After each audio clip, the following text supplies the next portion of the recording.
चलिए डिस्कस करते हैं 10 ऐसे एमसीक्यूज जो कि यूपीएससी और करंट अफेयर्स एग्जाम्स के लिए काफ़ी इंपॉर्टेंट हैं। नमस्कार, मैं हूं Abhay Singh, current affairs for exam से। गोवा के निम्नलिखित त्योहारों में किसमें एक वार्षिक दिव्य मिलन के प्रतीक के रूप में एक देवता को लकड़ी की पेट में ले जाया जाता है? आपके ऑप्शंस हैं फ्रेंड: पेट, शिग्मो, साओजो, जात्रा। इसका सही जवाब है फ्रेंड्स, पेट। दोस्तों, भारत की कल्चर डाइवर्सिटी का एक ब्यूटीफुल एग्जाम्पल है गोवा का पेट फेस्टिवल। यह फेस्टिवल डेडिकेटेड है गॉडेस किल केलबाई को। यह सेलिब्रेट होता है मुलगांव विलेज में, जो हर साल 23 मार्च मिडनाइट से स्टार्ट होता है। इस रिचुअल का सबसे यूनिक पार्ट यह है कि यह गॉडेस को एक डेकोरेटेड वुडन स्ट्रक्चर में रखा जाता है, जिसे पेट कहते हैं। फिर इसकी एक सिंबॉलिक जर्नी होती है, जो कि मूल गांव से मयम विलेज तक होती है। इसका मीनिंग है गॉडेस को अपनी सिस्टर डेटी से एनुअल रियूनियन। फेस्टिवल लिंक्ड है माया केलवाई पंचायतन देवस्थानम ट्रेडिशन से। एक और फैसिनेटिंग रिचुअल है। मोड का नाम व्यक्ति ट्रांस स्टेट में प्रोसेशन कैरी करता है। मतलब जो यह व्यक्ति कैरी करता है, यह एक ट्रांस स्टेट में होता है। कहा जाता है कि इन पे भी माता आई हुई है। डिवोटीज क्या ऑफर करते हैं? तो वो ऑफर करते हैं अबोली के फूल और कोकोनट। और एक डिसीजन मेकिंग रिचुअल भी है, कॉल डिवाइन गाइडेंस के लिए। यह जो प्रोसेशन होता है फ्रेंड्स, यह फॉरेस्ट एरिया के आसपास से होता है और 3 दिन बाद यह गॉडेस वापस आती है, जिसे हम जहाँ से मालयाची की यात्रा शुरू होती है।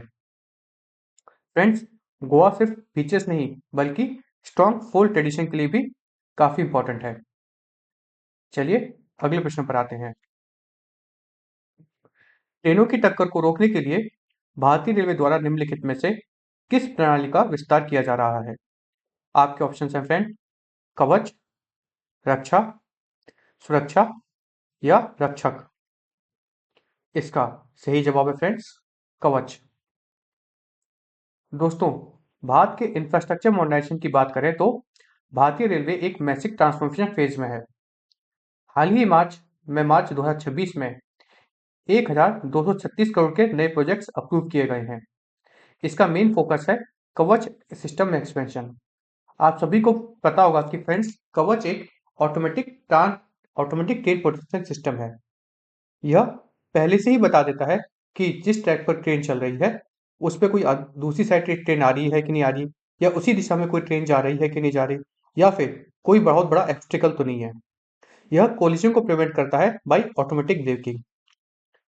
कवच हाल ही में कवच वर्जन 4.0 डिप्लॉय किया गया है कवच का, और यह कवर करता है 548 किलोमीटर का सदर्न रेलवे का रूट। अच्छा, इसमें इंपॉर्टेंट रूट जो आते हैं वो आते हैं जोलारपेट्टी से एरोड और शोनारू से मैंगलोर तक। इसमें कम्युनिकेशन सिस्टम भी अपग्रेड किया गया है। कम्युनिकेशन सिस्टम अपग्रेड करने के लिए हाल ही में ये जो राशि अप्रूव की गई है, इसमें से सेंट्रल रेलवे को 623 करोड़ रुपए एलोकेट किया गया है। इससे ऑप्टिकल ग्राउंड वायर बदलाए जाएंगे, जो कि 2250 किलोमीटर के करीब करीब के होंगे, और अंडरग्राउंड फाइबर भी बिछाया जाएगा, दो 2676 किलोमीटर तक है। इसमें डुअल पार्ट कम्युनिकेशन का भी कॉन्सेप्ट लाया गया है, जिससे कि अगर एक नेटवर्क फेल हो जाए तो दूसरा इंस्टेंटली चालू हो जाए, जिससे कोई भी बाधा ना आए कम्युनिकेशन में, क्योंकि रेलवे में कम्युनिकेशन बहुत इंपॉर्टेंट होता है। चलिए अगले प्रश्न पर आते हैं। निम्नलिखित में से कौन एम्स से नर्सिंग की पृष्ठभूमि वाली पहली व्यक्ति बनी जो नेपाल की स्वास्थ्य मंत्री हाल ही में बनी है? आपके ऑप्शन है फ्रेंड: सुशीला कोइराला, निशा मेहता, पुष्पा दलाल या विद्या देवी। इसका सही जवाब है फ्रेंड्स, निशा मेहता। हाल ही में एक इंटरेस्टिंग ट्रेंड अमर्ज हुआ है, डोमेन एक्सपर्ट्स को गवर्नमेंट में एंट्री, जैसे कि श्रीमती निशा मेहता को मिली है। उन्होंने वो एम्स की नई दिल्ली की एलुमनाई रही हैं। उन्होंने बीएससी नर्सिंग किया था 2006 से 2010 में। वो हाल ही में नेपाल की नई हेल्थ और पॉपुलेशन मिनिस्टर बनी हैं और उनकी स्वेरिंग सेरेमनी हुई थी 27 मार्च 2026 को। यह एक रेयर ट्रांजिशन है नर्स से नेशनल पॉलिसी मेकर का। इसका पॉलिटिकल कॉन्टेक्स्ट समझते हैं। फ्रेंड्स, आप सभी को पता होगा कि हाल ही में राष्ट्रीय स्वतंत्र पार्टी ने इलेक्शन जीता है नेपाल में। इलेक्शन का रीजन आपको भी पता होगा कि जो यूथ प्रोटेस्ट हुए थे करप्शन के अगेंस्ट में। अच्छा, जो ये लीडर है यह एम्स में ट्रेंड है। इससे भारत और नेपाल के एकेडमिक लिंकेजेस स्ट्रेंथन होते हैं। चलिए अगले प्रश्न पर आते हैं। निम्नलिखित में से किन संगठन ने एमएलए ट्रैक प्लेटफॉर्म विकसित किया है? आपके ऑप्शन हैं friend, NITI Aayog, NIC, RTI research या पीआरएस इंडिया। इसका सही जवाब है फ्रेंड्स, आरटीआई रिसर्च। दोस्तों, डेमोक्रेसी तब स्ट्रांग होती है जब ट्रांसपेरेंसी हो और इसी डायरेक्शन में एक रेवोल्यूशनरी स्टेप लिया गया है, एमएलए ट्रैक। यह डेवलप किया गया है आरटीआई रिसर्च द्वारा और सहायक डिजिटल कन्वर्जन फाउंडेशन द्वारा। यह फ्रेंड्स कवर करता है केरला लेजिस्लेटिव असेंबली के 140 एमएलए को। अच्छा, यह भारत का पहला पब्लिक डिजिटल डेटाबेस है फॉर एमएलए परफॉर्मेंस ट्रैकिंग, जो कि अपने आप में एक बहुत ही बड़ा स्टेप है। मतलब इसमें क्या है कि एमएलए जो किसी क्षेत्र के हैं उन्होंने कैसा काम किया, क्या काम किया, उसको जनता देख सकती है ऑनलाइन। इसमें डाटा इंक्लूड होता है जो कि 68,000 से ज़्यादा क्वेश्चन पूछे गए एमएलए से, उसके बारे में, डिबेट्स के बारे में, मोशंस के बारे में, इंटरवेंशंस के बारे में, एमएलए की क्या रिकॉर्ड अटेंडेंस रहा है और उनके असेंबली सेशंस कैसे रहे हैं। यह इसमें कंस्टिट्यूंसी मैप भी रहता है जो कि एमएलए की कहाँ कहाँ क्या क्या काम किया गया है उस चीज़ को डिफाइन करता है और इसमें ऑफिशियल आंसर्स भी मिलते हैं आपके द्वारा पूछे जाने पर। यह फ्रेंड्स कहा जाए तो डिजिटल गवर्नेंस ट्रांसपेरेंसी का एक की टूल है। आईटीआई के बाद इसे एक नेक्स्ट प्रोएक्टिव डिस्क्लोजर बोला जा सकता है। चलिए अगले प्रश्न पर आते हैं। निम्नलिखित में से किस देश ने अप्रैल 2026 से पेट्रोल निर्यात पर प्रतिबंध लगाया है? आपके ऑप्शन हैं फ्रेंड, ईरान, अमेरिका, चीन या रूस। इसका सही जवाब है फ्रेंड्स, रूस। दोस्तों, ग्लोबल ऑयल मार्केट एक चेसबोर्ड की तरह है और रशिया इस गेम में एक पावरफुल प्लेयर है। 1 अप्रैल 2026 से रशिया ने एक बड़ा डिसीजन लिया है। गैसोलीन के एक्सपोर्ट पर टोटल बैन लगाया है 31 जुलाई 2026 के बाद से 2026 तक, 31 जुलाई 2026 तक। इसका मेन ऑब्जेक्टिव क्या है?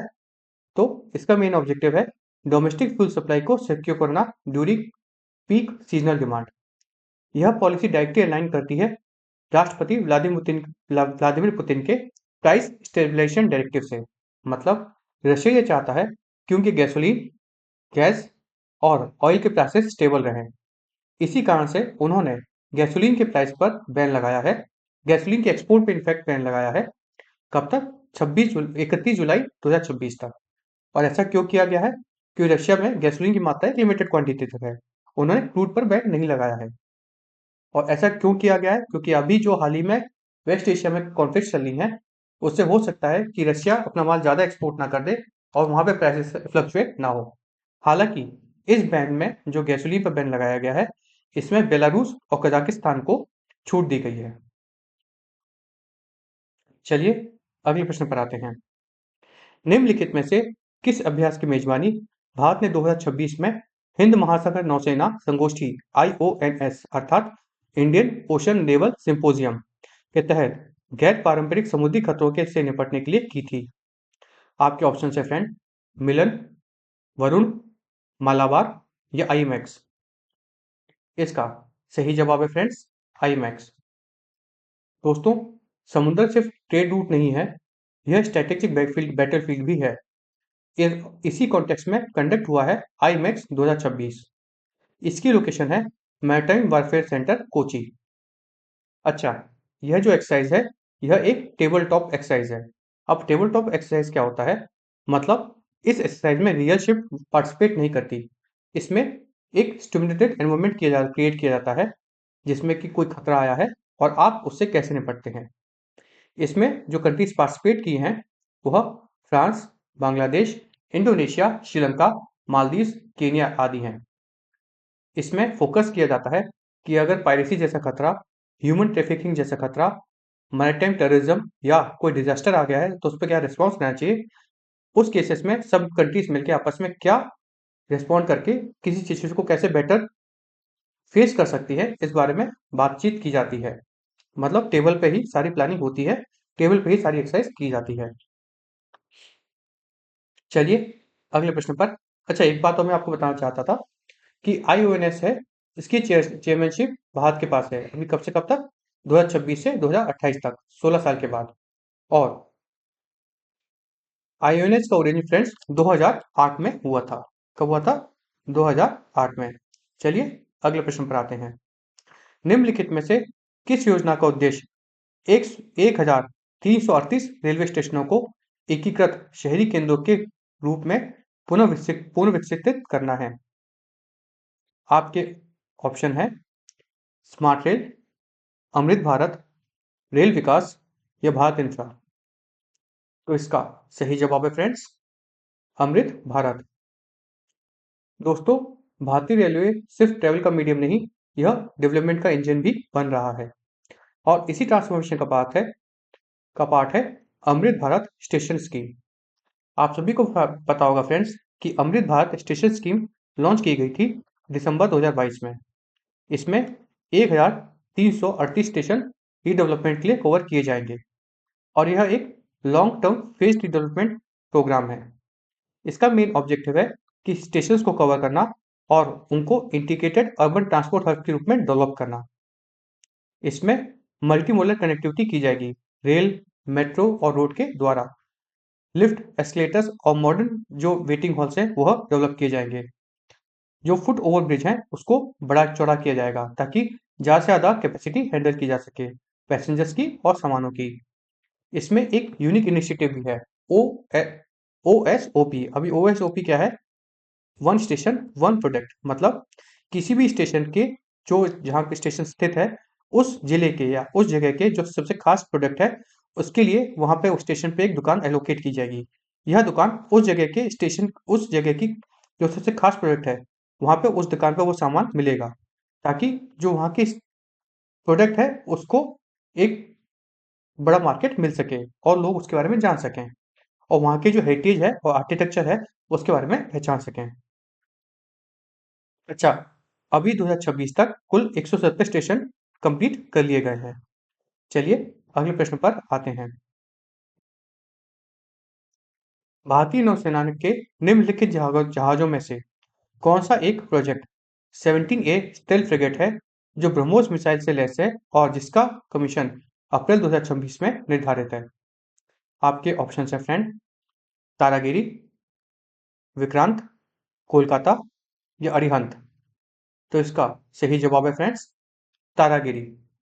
दोस्तों, भारतीय नेवी रैपिडली मॉडर्नाइज हो रही है और इसका लेटेस्ट एग्जांपल है INS तारागिरी। यह project 17A Nilgiri class stealth frigate के अंतर्गत मॉडर्नाइज की गई है। INS तारागिरी चौथी शिप है किस क्लास की?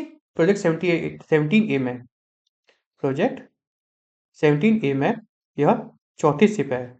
यह एक नीलगिरी क्लास की शिप है।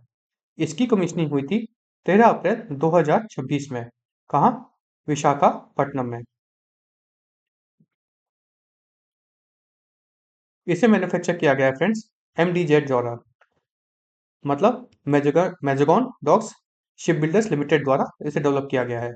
और इसमें 75% जो है वह इंडिजिनस अर्थात हमारे देश में डेवलप हुआ कंटेंट है। अच्छा, यह जो शिप है यह डिजाइन की गई थी वारशिप डिजाइन ब्यूरो द्वारा।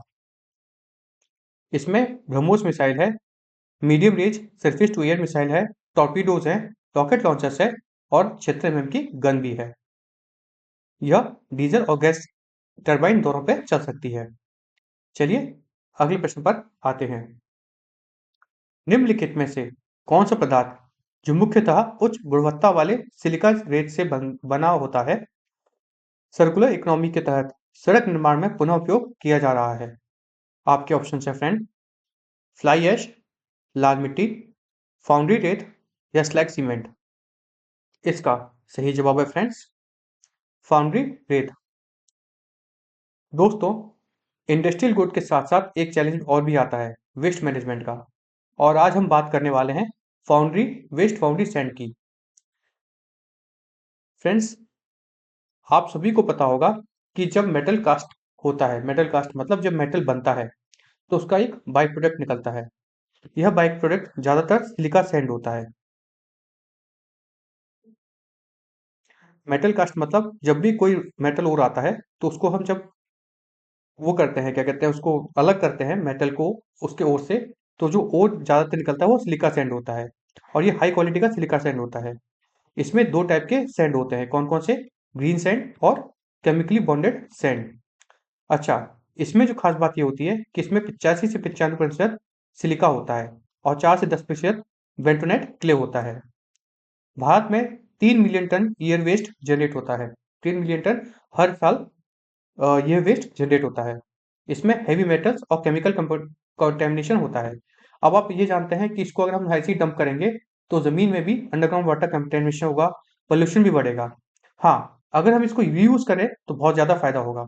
इसको रीयूज किया जा सकता है रोड कंस्ट्रक्शन में, क्योंकि जो इसका जो कॉम्पैक्शन होता है वो बहुत तगड़ा होता है। इसकी जो लोड बेयरिंग कैपेसिटी होती है वो भी बहुत अच्छी होती है, और यह नेचुरल सैंड का भी यूज कम करता है।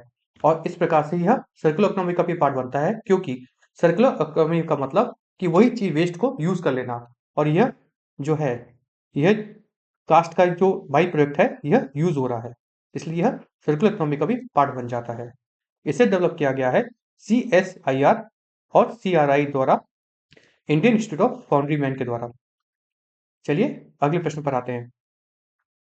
निम्नलिखित में से भारत में खोजी गई नई प्रजाति कौन सी है जो दक्षिण पूर्व एशिया में व्यापक रूप से पाई जाने वाली वन निवासी तितली वंश में से संबंधित है?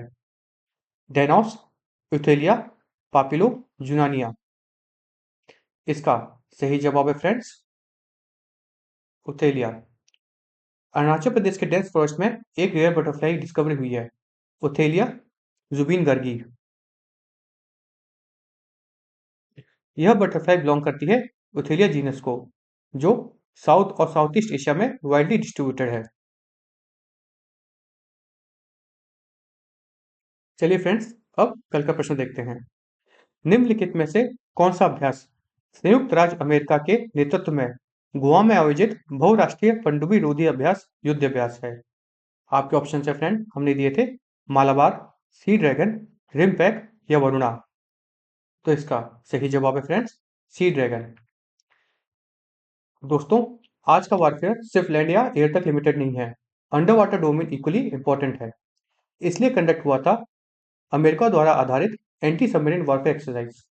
इसकी जो लोकेशन थी वो थी एंडरसन एयर फोर्स बेस, जो कि गोवा में लोकेटेड है। गोवा में आपको सभी को पता होगा फ्रेंड्स, एक टापू है जो अमेरिका के, जहाँ पे फोर्सेस स्थित हैं। इसमें भारत ने अपना P-8I एयरक्राफ्ट भेजा था, जो सबमरीन हंटर के नाम से भी जाना जाता है। P-8I के खास फीचर्स क्या है? इसमें एडवांस रडार, सेंसर और एंटी सबमरीन वारफेयर है। इसमें जो कंट्रीज ने पार्टिसिपेट किया था वो थे भारत, USA, जापान, ऑस्ट्रेलिया और न्यूजीलैंड। फ्रेंड्स, अब कल के लिए प्रश्न देख लेते हैं। कल के लिए हमारा आपसे प्रश्न है, निम्नलिखित में से कौन सी पौधा प्रजाति मानस राष्ट्रीय उद्यान में खोजी गई और जुबिन गर्ग के नाम पर रखी गई है? ओसबिरका इंडिका, ओसबिरका जुबिन गर्गियाना, मेलास्टोमोना, माला राथीसियम या हिबिस्कस रोसा। इसका जवाब आपको कमेंट सेक्शन में देना है। फ्रेंड्स, खुद पर यकीन रखो, आप अपनी सोच से कहीं ज्यादा ताकतवर हो। इसके साथ ही आज का सेशन समाप्त होता है। अगर आपको हमारा सेशन फ्रूटफुल और इन्फॉर्मेटिव लगा तो लाइक शेयर सब्सक्राइब अवश्य कीजिएगा। धन्यवाद। जय हिंद, जय भारत।